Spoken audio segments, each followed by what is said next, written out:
আসসালামু আলাইকুম প্রিয় শিক্ষার্থীরা, আশা করি তোমরা আল্লাহ তাআলার অশেষ রহমতে ভালো আছো। তোমরা যারা রাজশাহী বিশ্ববিদ্যালয়ে পরীক্ষা দিয়েছিলে তোমরা জানো যে আমার ফাইনাল সাজেশন থেকে 60 থেকে 70% কোশ্চেন কিন্তু কমন এসেছিল। এবং এইবার তোমরা যারা গুচ্ছতে পরীক্ষা দিবে, যদি প্রশ্ন কঠিন হয়, অর্থাৎ প্রশ্ন সহজ হবে এটা না ভেবে প্রশ্ন কঠিন হবে এটা ভাবতে হয় সবসময়। আর সহজ হইলে সবাই পারবে, কঠিন হইলে আসলে এখান থেকেই তোমাকে ছাঁটাই বাছাই করা হবে। সেক্ষেত্রে প্রশ্ন যদি গুচ্ছ থেকে কঠিন করা হয় তাহলে কোন কোন টপিক থেকে তোমার প্রশ্নটি কঠিন হতে পারে আমি সেটা তোমাদেরকে দেখাবো। আমি এট ফার্স্ট তোমাদেরকে বাংলা দেখাবো, তারপরে ইংরেজি সাজেশন দিয়ে দেবো, কোন বই থেকে পড়বে, কোথা থেকে পড়বে সেটাও বলে দিব। পাশাপাশি আরও একটি জিনিস তোমাদেরকে বলে রাখি, আমি যে বাংলা এবং ইংলিশের সাজেশনটা তোমাদের মাঝে শেয়ার করছি এটা কিন্তু তোমাদের যারা এ ইউনিট পরীক্ষা দিবে, বি ইউনিট পরীক্ষা দিবে, সি ইউনিট পরীক্ষা দিবে, সকল ইউনিটের জন্যই কিন্তু। হয়তোবা তোমরা ভাবছো যারা তোমরা বিজনেস থেকে পরীক্ষা দিবে বা সায়েন্স থেকে পরীক্ষা দিবে যে তোমাদের 10, 12, 13 মার্কের জন্য কি এত কিছু পড়তে হবে। আসলে প্রকৃতপক্ষে একটি মার্কের জন্য কিন্তু তুমি 500 সিরিয়াল থেকে পিছিয়ে যাবে। এখন যেহেতু তোমাদের গুচ্ছ অ্যাডমিশন এই বছরই প্রথম, সেই হিসাবে যে কোথা থেকে কোশ্চেন হবে এটা কিন্তু আমরা কেউই জানি না। সেই হিসাবে তোমাকে অবশ্যই প্রস্তুতি নিয়ে রাখতে হবে, কেননা তুমি কিন্তু অন্য অন্য বিশ্ববিদ্যালয়ের জন্য এই বিষয়গুলো থেকে প্রস্তুতি নিয়েছিলে। অতএব গুচ্ছতেও একটু প্রস্তুতি তোমাকে নিতে হবে, তাই তুমি যে ইউনিটেই পরীক্ষা দাও না কেন। আমি তোমাদের বলে রাখি, যদি কোশ্চেন কঠিন হয় তাহলে এইগুলো টপিক থেকেই হবে। দেখো, প্রকৃতি প্রত্যয় থেকে কিন্তু কোশ্চেন কঠিন হওয়ার সম্ভাবনা সব থেকে বেশি। তোমরা শুধুমাত্র প্রিভিয়াস কোশ্চেন সলভ করবা প্রকৃতি প্রত্যয়ের জন্য। প্রিভিয়াস কোশ্চেন কি, যেটা বিসিএসে এসেছে, ব্যাংকে এসেছে, প্রাইমারি নিয়োগ পরীক্ষা বা যে কোনো নিয়োগ পরীক্ষাতে একবার যে কোশ্চেনটা এসেছে সেটাকে আমি বলছি প্রিভিয়াস কোশ্চেন। তোমরা বাংলা বিচিত্রা থেকে অবশ্যই এটি সলভ করে নিবে, যদি তোমাদের অন্য কোনো বই থাকে সেখান থেকেও সলভ করবে এই প্রকৃতি প্রত্যয়। তারপরে বানানটা একটু বলে রাখি, বানানটা তোমরা কোথা থেকে পড়বে। তোমরা ইন্টারমিডিয়েটের যে টেস্ট পেপার পড়েছিলে এবং তোমাদের যে বই ছিল, অনেকে ভাষা শিক্ষা বই থাকতে পারে বা আদার্স বই থাকতে পারে, সেই বই থেকে টেস্ট পেপার সলভ করেছিলে, ওইগুলোই আবার সলভ করবে বানান। তাহলে দেখবে তোমার বানান নিয়ে সমস্যা হবে না, তুমি 1 মার্ক পাবে। ধ্বনি পরিবর্তন, এটা কিন্তু খুবই গুরুত্বপূর্ণ একটি টপিক।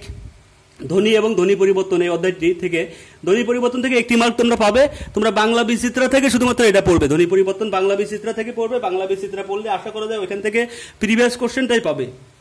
পারিভাষিক শব্দটা কোথা থেকে পড়বে এটা একটু বলে রাখি তোমাকে।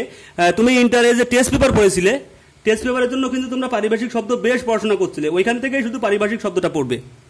টেস্ট পেপার থেকে পড়তে পারো বা তোমরা যদি অন্য কোনো গাইড পড়ে থাকো। এক কথায়, ইন্টারমিডিয়েটে যেভাবে পারিভাষিক শব্দের প্রস্তুতি নিয়েছিলে ঠিক সেইভাবে তোমাকে আবার নতুন করে প্রস্তুতি নিতে হবে, তাহলে তুমি এখান থেকে কোশ্চেন আসলে পারবে। আর যদি সেটা না পারো তাহলে পারিভাষিক শব্দ তোমরা বাংলা বিচিত্রা থেকে অবশ্যই পড়ে নিবে। নত্যবিধান সত্যবিধানটা একটু খেয়াল করো, এখান থেকে কিন্তু 1 মার্ক আসে। নত্যবিধান সত্যবিধান এখান থেকে একটু বলে রাখি যে নত্যবিধান সত্যবিধান থেকে তোমরা প্রিভিয়াস কোশ্চেন পড়বে। এটা তোমরা অ্যাডমিশন সিরিজের বই থেকে পড়বে, ইন্টারমিডিয়েটের বই থেকে না। পাশাপাশি নবম দশম শ্রেণীর যে বইটা রয়েছে, দেখো নবম বাই দশম শ্রেণীর যে বইটা রয়েছে, ওল্ড বই, ওল্ড ভার্সন।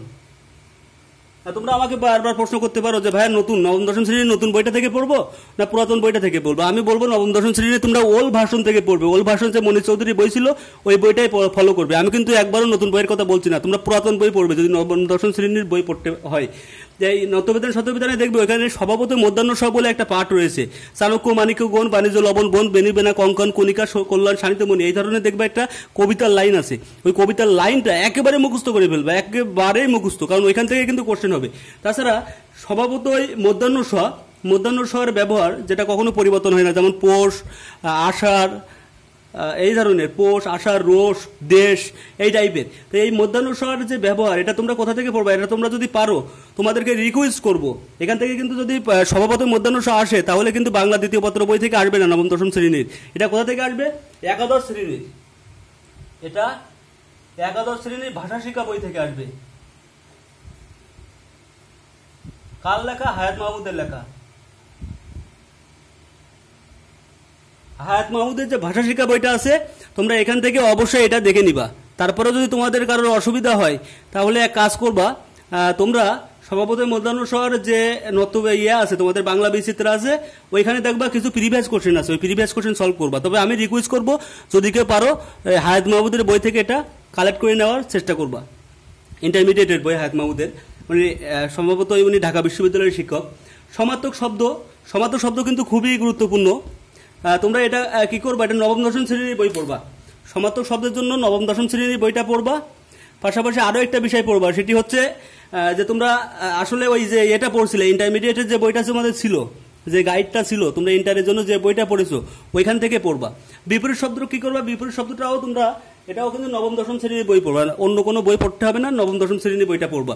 এবং তোমাদের বাংলা বিচিত্রা থেকে এটার যত প্রিভিয়াস কোশ্চেন আছে সবই সলভ করবা।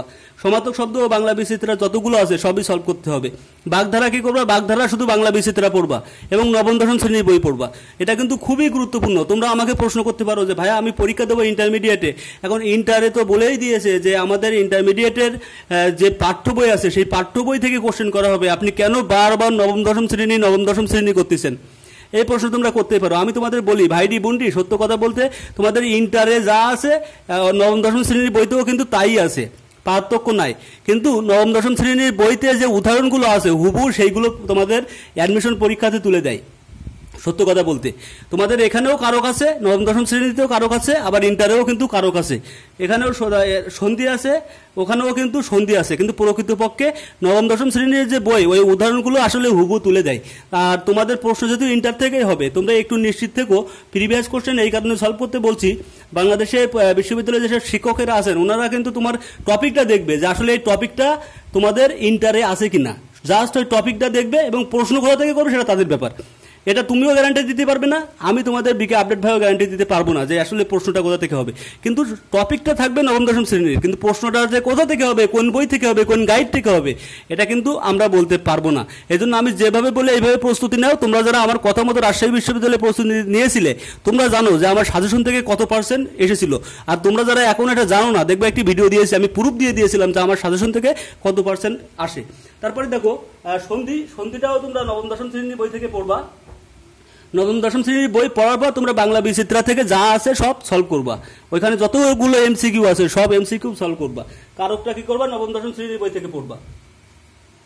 নবম দশম শ্রেণীর বই পড়ার পরে তোমরা ওই যে বাংলা বিচিত্রা সলভ করবা। তবে এখানে বলে রাখি, স্বভাবতই মধ্যাহ্ন সহ বলে একটা পাঠ আছে, দেখবা কারক শেষে কয়েকটা শব্দ লেখা আছে, যেমন যে রাজার ধন, এইভাবে দেখবা রাজার ধন।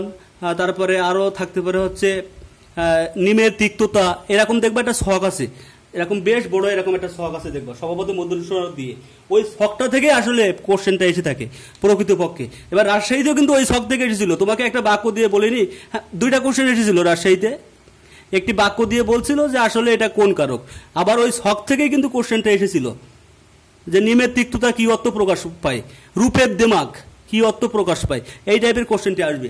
আবার একটু দেখো লিঙ্গ পরিবর্তন, এটা তোমরা শুধুমাত্র এমসিকিউ পড়ে রাখবা, এখান থেকে কিন্তু কোশ্চেন তোমরা পাবে, এটা তোমরা এমসিকিউ পড়ে রাখবে।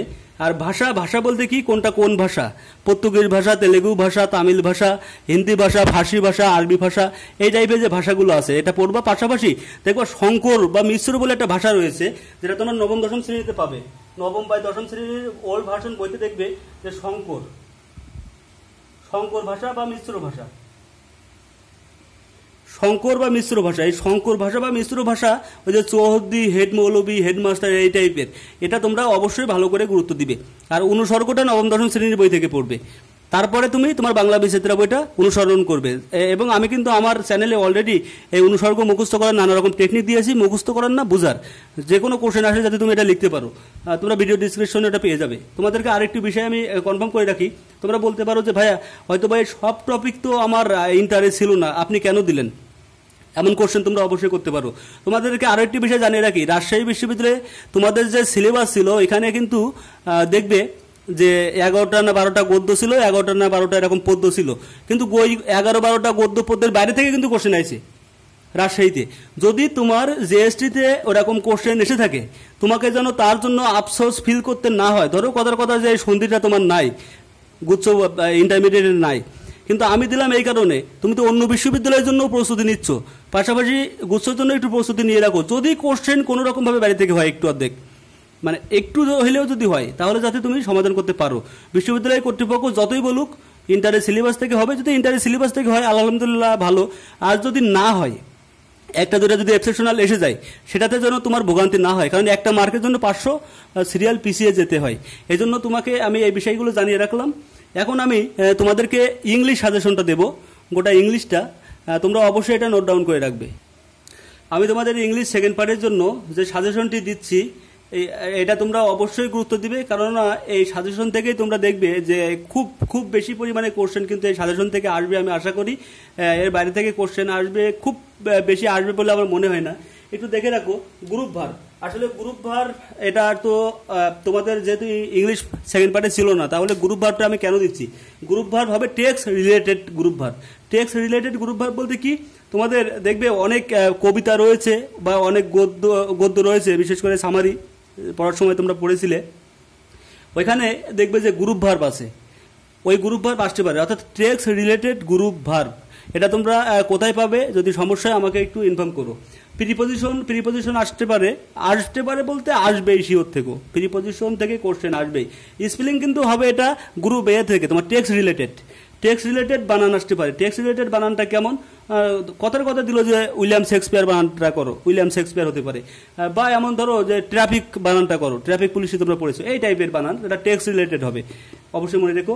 অনার সাবস্টিটিউশন, যেটা এক কথায় প্রকাশ, এটাও কিন্তু তোমার টেক্সট রিলেটেড হবে। আর বিশেষ করে এগুলো কবিতা থেকে হওয়ার সম্ভাবনা কিন্তু সব থেকে বেশি, কারণ অন্য জায়গা থেকে হইলে তোমরা পারবে, কিন্তু কবিতা থেকে যদি হয় তাহলে তুমি পারবে বলে মনে হয় না। কারণ এই ক্ষেত্রে যে কবিতা তোমরা থিম বা সামারি পড়েছো, কিন্তু একটি বিশ্ববিদ্যালয়ে আসলে কোন রিলেটেড কোশ্চেন হয়, তোমরা যারা আমার কবিতাগুলো দেখছো তোমরা বুঝতে পারবে, তাহলে অবশ্যই বুঝতে পারবে। আর যারা দেখো না অবশ্যই দেখে নিও, তাহলে তুমি বুঝতে পারবে যে একটি কবিতা থেকে কোন ক্যাটাগরি কোশ্চেনটা হয়। সাবজেক্ট ভার্ব এগ্রিমেন্ট থেকে 2 থেকে 4টা কোশ্চেন আসবে, তোমরা লিখে রাখো, আমি বলছি 2 থেকে 4টা কোশ্চেন আসবে। পরীক্ষা দেওয়ার পরে আমার সাথে তোমরা বোঝাপড়া করে নিও। তারপর দেখো কারেকশন থেকে কিন্তু অবশ্যই তোমরা 1টা থেকে 2টা মার্ক পাবে। কারেকশন বলতে কি, দেখো প্রত্যেকটা গ্রামারে কিন্তু কারেকশন রয়েছে, ন্যারেশন, ভয়েস, ট্যাগ, কোশ্চেন থেকে শুরু করে আর্টিকেল থেকে শুরু করে প্রত্যেকটা গ্রামারেরই কারেকশন রয়েছে। তোমরা কারেকশন অধ্যায়টা একটু ভালো করে পড়বে। Same words in different parts of speech, যেটা একটা শব্দের নিচে দাগ দিয়ে বলবে এটা নাউন, অ্যাডজেক্টিভ, অ্যাডভার্ব না প্রিপোজিশন, এটা তোমাকে বের করতে হবে। এটা কিন্তু তোমার টেক্সট রিলেটেড হবে এবং এই পার্টটা কিন্তু কবিতা থেকে হবে, সেটা আমি তোমাকে বলে রাখছি, অন্য কোথাও থেকে না, শুধুমাত্র কবিতা থেকেই হবে। এবং তোমরা এটা কোথা থেকে পড়বে আমি বলে রাখি, কবিতা তো পড়বেই, টেক্সট রিলেটেড একটা বই তোমরা অবশ্যই কিনবে, যার যে বই ভালো লাগে সেই বই থেকে কিনবে, আমি কোনো বইকে সাজেস্ট করবো না। কিন্তু তোমরা তোমাদের যে মাস্টার বই হোক বা ইংলিশের অ্যাডমিশনের জন্য যে বইটা কিনেছো, ওইখানে দেখবে same words in different parts of speech বলে একটা অধ্যায় আছে, ওই অধ্যায় থেকে যত প্রিভিয়াস কোশ্চেন আছে সব পড়ে নিবা, যত এমসিকিউ আছে, প্রিভিয়াস বলতে যত এমসিকিউ আছে সব এমসিকিউ পড়ে নিবা। Right form of the verb থেকে কিন্তু কোশ্চেন আসবেই, 100% নিশ্চিত থাকো যে right form of the verb থেকে কোশ্চেন আসবে। এই পার্টটা তোমরা তোমাদের যে অ্যাডমিশন সিরিজের বই আছে, মাস্টার হতে পারে, কম্পিটিটিভ এক্সাম হতে পারে, অ্যাপেক্স হতে পারে, ইংলিশ টিউটার হতে পারে, এই টাইপের যে কোশ্চেনটাই থাকুক না কেন, এক্সপার্ট ইংলিশ হতে পারে, ওইখান থেকে তোমরা পড়ে নিবা। সিনোনিম অ্যান্টোনিম কোথা থেকে পড়বা? সিনোনিম অ্যান্টোনিমটা আমি বলে রাখি, সাইফুরস স্টুডেন্ট ভোকাবুলারি, এখানে লেভেল 1 এবং লেভেল 2 রয়েছে, যদি পারো এখান থেকে পড়বা। পাশাপাশি তোমাদের টেক্সট থেকে কিন্তু সিনোনিম অ্যান্টোনিম আসবে। আমি কিন্তু কবিতা পড়ানোর সময় তোমাদের বারবার বুঝিয়ে দিচ্ছি যে কোন শব্দের সিনোনিম হবে, কোন শব্দের অ্যান্টোনিম আসতে পারে, কোন শব্দ থেকে গ্যাপ আসতে পারে, কোন শব্দ থেকে প্রিপোজিশন আসতে পারে। তোমরা যারা আমার ইংলিশ ক্লাসগুলো করছো না অবশ্যই করবে, আজকেরও আমি অবশ্যই ভিডিও দেবো, প্রতিদিনই কিন্তু আমি 12টি কবিতা নিয়ে আলোচনা করার চেষ্টা করছি। এবং ইংলিশ পোয়েম থেকে কিন্তু ইংরেজি যে কবিতা রয়েছে এখান থেকে কিন্তু 5 ক্যাটাগরির কোশ্চেন হবে, যেটা নিয়ে আমি এর পূর্বেও আলোচনা করেছি। এই টপিকগুলো যদি তুমি একটু গুরুত্ব দাও, তুমি সায়েন্স কমার্স যেটাই হোক না কেন, কোশ্চেন কোথা থেকে হবে এবছর বলা যাচ্ছে না। যদি তোমার ইংলিশ থাকে 12 মার্ক 13 মার্ক, তবুও তুমি একটু পড়ে নিবা এই বিষয়গুলো, তাহলে আশা করি তুমি পরীক্ষাতে অবশ্যই ভালো করবে। আর তোমাদের কোনো জিজ্ঞাসা থাকলে অবশ্যই কমেন্ট বক্সে কমেন্ট করে জানাবে। তোমাদের গুচ্ছ রিলেটেড অনেক ভিডিওই আমি তৈরি করছি, ভিডিও ডিসক্রিপশন থেকে দেখে নিবে। ভালো থেকো সবাই, সুস্থ থেকো, আসসালামু আলাইকুম।